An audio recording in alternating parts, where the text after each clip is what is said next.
Good afternoon everybody, welcome back to the channel and to the second of this week's video reviews. We're back in Europe. We're actually in central Finland in the Kajaani region, and you're looking at Kajaani airport in central Finland, Echo Foxtrot Kilo India. This is a Payware scenery by Attben, that's Attben, and you're looking at the current version 1.2. It's available for both the PC and Xbox versions of Flightsim 2020. Download is 1.8 gigs and it installs at 2.8 gigabytes. Currently it's only available from the Flightsim.To store. Not sure if it's going to be available anywhere else. I'll give you the prices. It's £10.80 UK, which equates to roughly €10.19 or $13.22 US. US and Euro prices are all estimates converted from the UK pound, and they do include VAT or tax, which may vary depending on your country of purchase. So let's look at the list of features. So you have high fidelity recreation of Kajaani airport using true PBR materials and high polygon meshes. Every aspect of the terminal and the adjacent buildings and objects have been faithfully recreated with love, from countless visits to the real airport, as well as over 1,000 location photographs. You also have a detailed interior environment, and you've got literally custom everything: baggage carts, interior props, ramp utilities, approach lights, as well as static ATR-72 aircraft, which were custom made for this scenery. True to life runway profile and elevation, a custom CGL file from high resolution aerial imagery for the airport area. Night lighting complete with emissive materials on lamps and signage, and optimized for performance using the latest LOD and adequate texture sizing. So quite a lot to take in there, but it looks as though this developer has gone to town on this project. And from this high level view you can see the airport itself sits beautifully within the terrain. You've got yet another stunning little airport in Finland. So a little bit of history for you. Kajaani Airport, Echo Foxtrot Kilo India, is a public use airport operated by Finavia and located in the Kajaani, Finland region, approximately 4 miles or 7 kilometers northwest of the city of Kajaani in central Finland. Construction of the airport began in 1939, with the runway being completed in the autumn of that year. However, because of the outbreak of World War II, it would not be until the 22nd of June 1956 that the airport would actually be officially opened. The airport plays a vital role in facilitating general aviation and ensuring seamless daily flights into Helsinki, the capital. Initially operated by Norra with an ATR-72-600 aircraft, the Helsinki route was recently taken over by DAT using the ATR-42. The airport also accommodates charter flights with a capacity to handle aircraft up to the size of Boeing 757. In 1952, the Finland Geological Survey was commissioned and began with flights operating from Kajaani Airport. Finnair is the only airline currently operating scheduled services into Kajaani. In 2018, the airport handled just under 89,000 passengers and was given the accolade Finavia Airport of the Year in 1994, 1997 and 2007. So there you are folks, a short history for you. Let's get down to have a look at the runway itself here. Okay, runways. Kajaani operates a single runway 2507, measuring 8,199 feet or 2,499 meters, and is constructed from asphalt. The airport lies at an elevation of 484 feet or 148 meters and resides in the GMT UTC +3 hours time zone. Now Finland, like most European countries at the moment, observes daylight saving time. It's October, early October here, and so the airport is currently 2 hours ahead of the UK. So both ends of the runway feature high intensity runway lighting, high intensity airfield lighting system, and precision approach path indicators on the left side of the runway at each end. There's also airfield lighting system, a red lighting system, available at the pilot's request. Runway 07, and we're looking down the throat of it now, features a standard instrument landing system and an RMP approach option. So here you can see everything as it should be. PAPI's on the left, high intensity airfield lighting system. You also have the full approach lighting here as well. Now you'll also notice the VOR is located here, and this is correct as per the charts. However, you can see in the scenery here, the actual VOR station itself has actually not been placed in the scenery, even though it's located. Let's have a quick look at the other end, runway 25. So here we are at the other end then, runway 25. Again, you can see the PAPI's on the left there and the high intensity airfield lighting system. Now this runway has approach lighting, but as you can see, it's here in the scenery, but it's not lit, and it should be. It's the only thing really missing from the charts. So runway 25 features RNP approach options only. And the really classy among you will have noticed there used to be an old runway crossing here, which obviously has now been disused and completely removed. So as the sun sinks there below the towards the west, let's bring the time back to daylight and have a close look at this scenery and see just what's on offer here.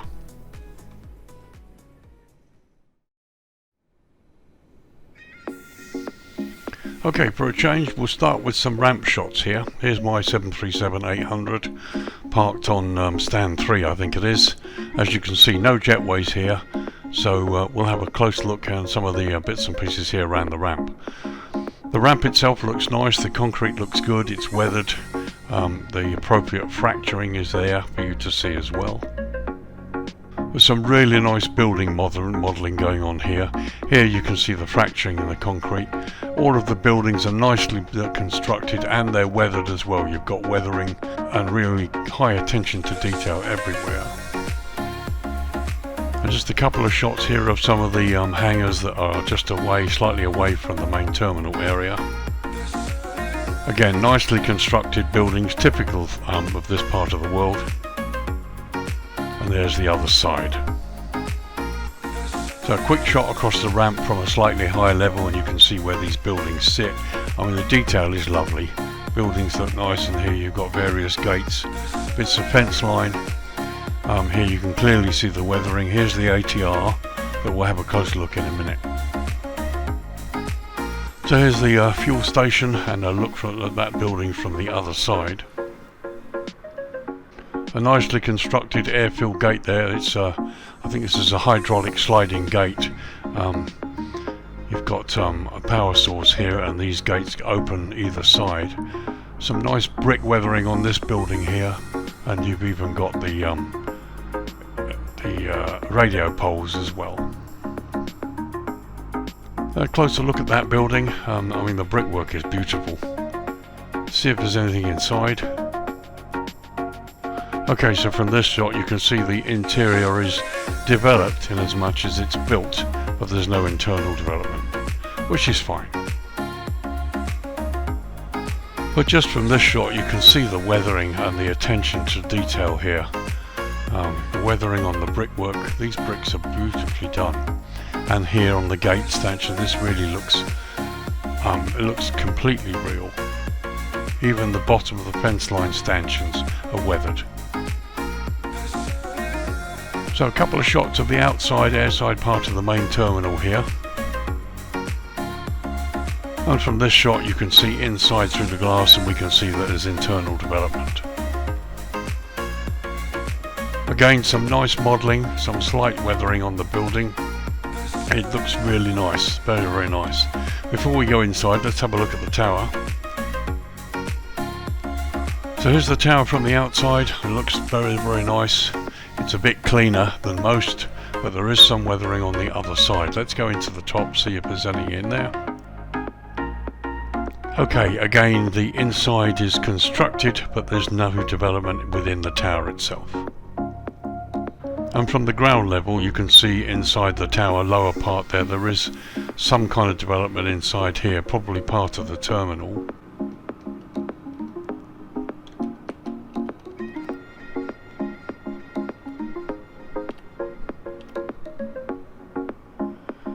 Yes, again you have internal construction. All of the bits and pieces are in place, but nothing more in terms of development within the tower itself. And outside of the building, it looks nice. You've got a couple of baggage dollies sitting there. And a close look at the ATR-42. It's beautifully modelled. This was custom made for the scenery, according to the developer, and it looks good. It looks to be just a cargo ship, possibly passengers in the back. And there she is from the other side. It looks very nice.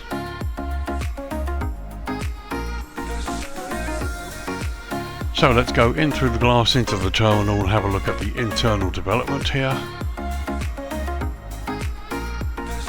Well, this looks good. Signage is brilliant. Internals look great here. So this is the baggage reclaim side of the airport. You saw the baggage dollies round the corner at the back. Baggage is jumped onto the conveyor and comes in. So let's have a little slow tour. Here, the airside lounge, you've got a partitioning wall there. There's a gate, and you've got some seating. It all looks very nice. I think the one criticism I have with sceneries like this, where they go to this level of detail, but they don't put any people. You know, just one or two people sitting around or various appropriate places would really make the scenery.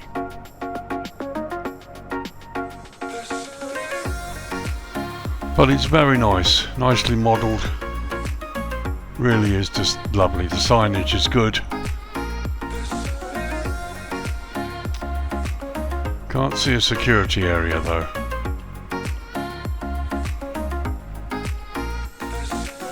So now we're heading out to the other side. So this is your exit. Go through the exit and let's have a look landside. Very nice. Taxi signage there. Now here you've got the departures end, so we'll see whether there's any security up here. But this all looks nice. Look at the ground texturing, the brickwork. Really does look nice. So we go in through departures.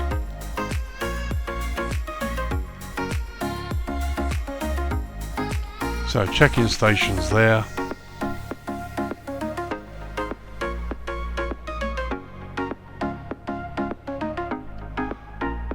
Mentions security control. Let's see, is it in here? Yeah, probably is, but there's no security in place as such. So you go through security and then you come out into the airside area for departures. And here you've got the dividing glass partition that separates departures from arrivals.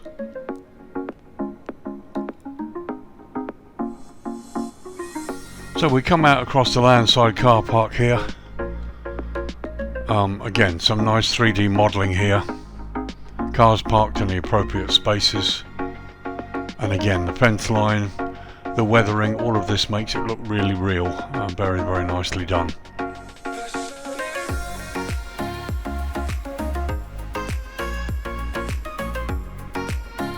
So as we go back across the landside car park, and you can see the various places where taxis would park up. The trees are nicely placed, they look good. The car models are quite good as well, quite acceptable, and they fit right into their slots in the car park. To the right there you can see a couple of Cessnas, general aviation, separated by the fence.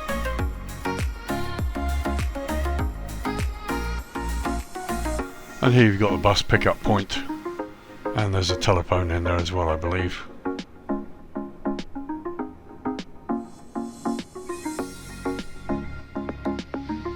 And coming towards the entrance, some trash bins down there.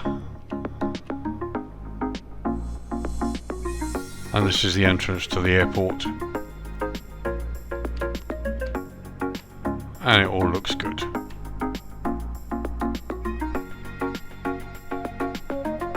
Plenty of signage, and it's nice to see it being developed out this far.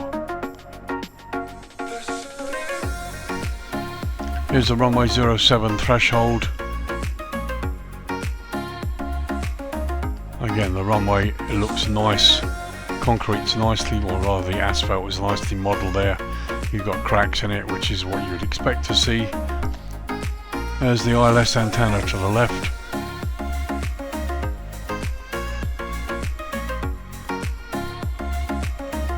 And we just come up a little bit and you can see some of the rest of the outline of this airport. There is roads that sort of snake off the field.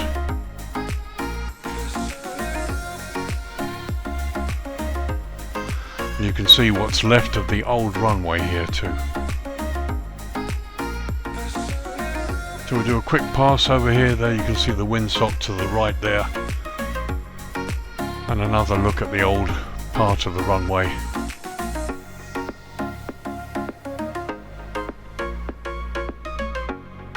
And just a very quick tour out towards the 2.5 threshold.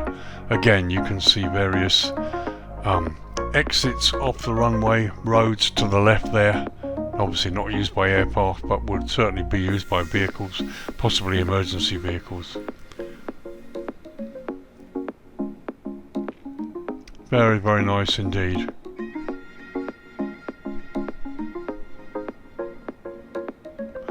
And here you can see the approach light system is actually there in the scenery, but it's not lit.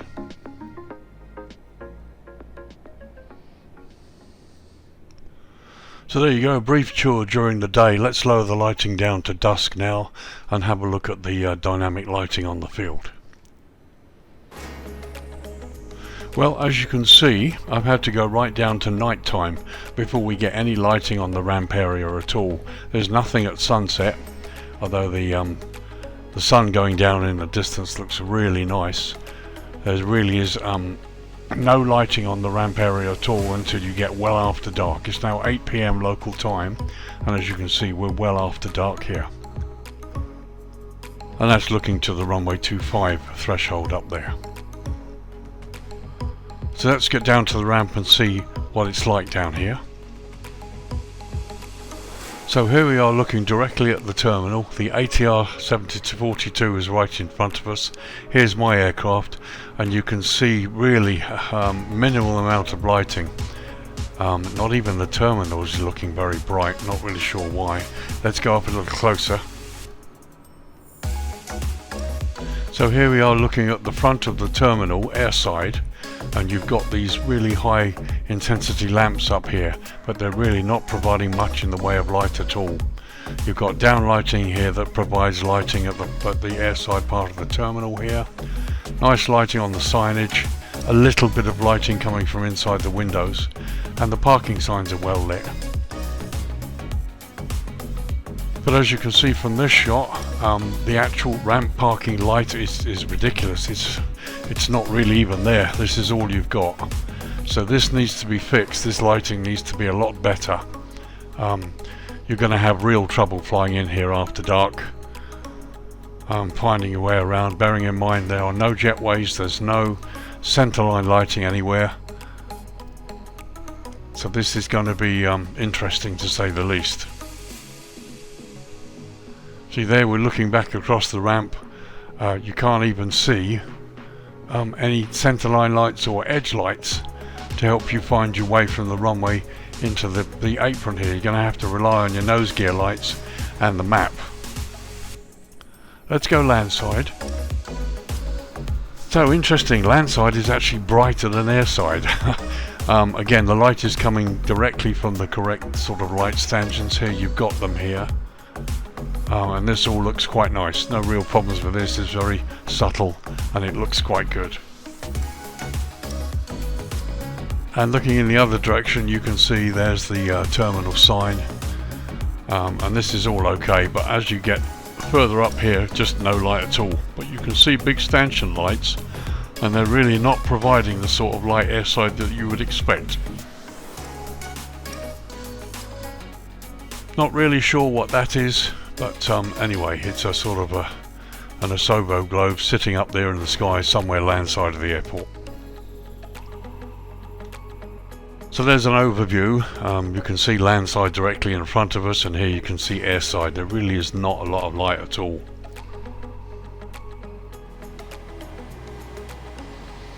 So here's a view from inside the flight deck. As you can see, it's pretty dark here. Gonna have real problems here at night time, I think, unless this lighting is improved. There's the captain's side, and here you can see the big stanchion lights, and they're really not providing much light in the way of light at all. Nothing here.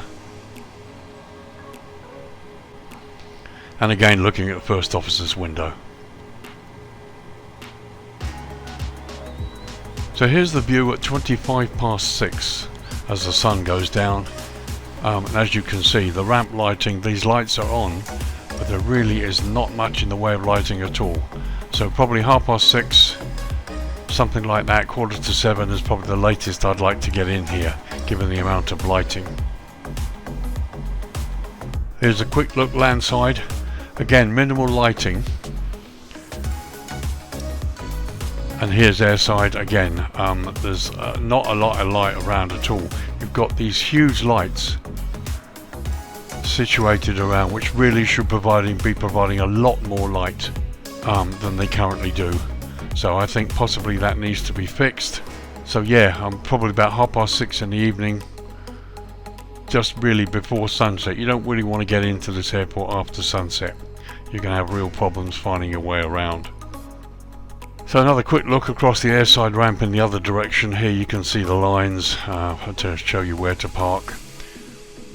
There's the taxiway entrance. As you can see, not much light at all, and the sun's dipping down fast. So runway signage coming from the taxiway apron onto the runway. There you can see that's there. And there you've got apron sign coming off the runway. So there's sunset. It's 6:30 local time, and the sun is rapidly dipping down.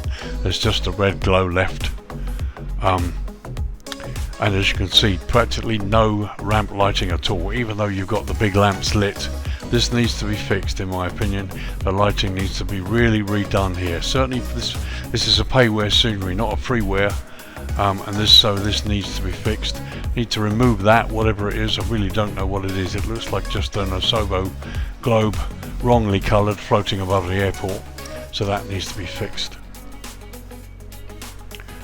But you know, the airport is really nice. It's a pity because the night lighting, evening lighting is pretty dreadful, really.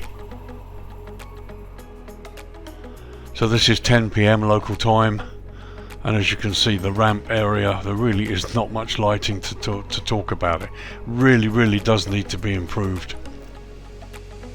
And again, a quick look across the ramp. Here's my aircraft in front here. The ATR is about there. But this really is pretty poor, given the fact that you've got these high beams here, 4 of them, providing all the light, but the light just isn't done. This really needs to be fixed. This is a showstopper for me, which is a pity because it's a lovely scenery. Yep, this really does need to be fixed. Let's bring the dawn up. Okay, so I've brought it up to 7:15 in the morning, the early dawn, and as you can see, it looks a little bit better. But you know, as you can see, the airside ramp lighting is really poor, considering there's an awful lot of this apron that isn't lit, despite the fact that you've got quite a lot of lighting around here. So let's take it up a little bit more. So 30 minutes later, 7:45 now, and as you can see, it looks a lot better. I'm afraid this is quite annoying. This really needs to be moved or got rid of. And they're looking towards the threshold of runway 25 in the distance, and this is where the sun comes up. Okay, 10 AM local time, and time to give you my thoughts here. It's a lovely scenery. It's a really nice little airport, yet another airport set among the beautiful pine cones of Finland, and Finland is a nice place to fly. You know, 3.5 hours from the UK, and this airport is big enough to support 737s, A320s, everything up to 757. Modelling is nice. It's great. Unfortunately, the airport doesn't live up to the features. There's a lot I like about it. It fits in really well with the local terrain. It's a beautifully modelled little airport, lots of little features, but there's quite a bit that's missing. The internal development of the terminal there is okay. It's fine. I wouldn't call it faithfully recreated. It's really nice, but it's not enough, and also needs some people. You've got the tower there. The building is developed, but there's no internal modelling of the tower. Could have been easily done, in my opinion. But no, you know, the buildings are weathered. It's nicely done. The concrete there looks good. But the big showstopper for me, unfortunately, is the lighting. Many airports in Flight Simulator really come to life after the darkness hours, from sunset through the night into the early dawn. Unfortunately, this airport isn't one of them. You've got powerful lighting properly placed on the field, but they're just not giving the appropriate light on the ramp. Which leads me to ask the question, is it worth the money? I'm sorry, it's not. Okay, £10.80 including VAT, or €10, or just under $14, might sound quite cheap, but you know, with this lighting issue, you basically can't land after 6 p.m. Because you never find your way to the taxi onto the apron. I think it's probably worth about €5.50, maybe €6. That might sound harsh, and I don't mean it to be, and one of the things I don't like to do is to demean developers and sort of upset them or annoy them. You know, at the end of the day, they come up with something nice, and the idea is to encourage them to improve things and to get better at what they do, and that's what I really want to do. So at the moment, this scenery isn't worth the price. The showstopper is the lighting. There really is a total lack of decent lighting here. If this is how it is at the real airport, I'd be really surprised. There's nothing on the chart that says that the airport doesn't operate 24 hours, and one end of the runway has a full ILS system, so you can get down here in the dark, but I challenge you to find your way off the runway in the darkness hours. You know, you're going to have to get in here before sunset. So yeah, it's a nice little airport, but it really needs the lighting fixed and sorted out properly. When that's done, then I can happily recommend it. But up until then, at the moment, you know, it's not really worth the money. I bought it, by the way. I paid for it. I wasn't sent it for review, so I purchased it. I will keep it, and I will hope that developers watching this review, and hopefully he'll work on this and bring it to life. I'd like to see some people appropriately placed, the internal of the tower developed as well, and the lighting fixed. If you do all those three things, then we're talking about a price that's worth it. Because the rest of it's good. I mean, look at the way it all fits in. The terrain's beautiful. Concrete's great. It's great, and it sits in a nice little location. It's a lovely little flight up here. But, you know, after dark, you're stuffed. You really are. And they've taken the trouble to model inside the terminal and do such a nice little job on this building, where we've got no people, no security check, and the tower could be done. It's a simple creation. It could be modelled inside, and you know, all of that and the lighting fix would really bring it up to the price it's currently quoted at. So there you go. It's probably one of the first sceneries at the moment I can't recommend for the current price. If you want this airport, then yeah, it's certainly the best version available, but it really does need work, in my considered opinion. So there you go, folks. This is Lee, your virtual airline pilot, wrapping up the second of this week's reviews. It's a real pity, because this is a lovely little airport with some nice modelling. This guy certainly has a skill, but you know, the lighting really needs to be fixed, and one or two more bits and pieces needs to be done really to bring it up to the price it's being offered at. So if you've looked at this on Flightsim.To, where it's currently only available, and you wondered about it, I hope this review has helped you. I will see you later in the week. I hope that I will be able to get in the helicopter and get over the Grand Canyon and try and do that video for you as well. So thank you very much for watching, guys. This is Lee saying thanks for joining me. If you feel like supporting my efforts, go ahead and buy me a coffee. The link is in the description. It's quite cheap, but it does help my efforts. I'm a one-man band. I'm retired on a pension income, but I do this to try and give back to the community. So anything you can do to help would be greatly appreciated. Thanks, guys. I'll see you in the next video. Take care. Bye bye for now.